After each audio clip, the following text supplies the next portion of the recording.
美術展覧会に来てくれた方、ありがとうございました。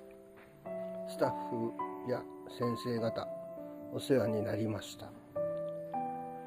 今年は他の方の作品がすごかったです。来場者も多かったと思います。アトリエニノさんちチャンネルが2つあります。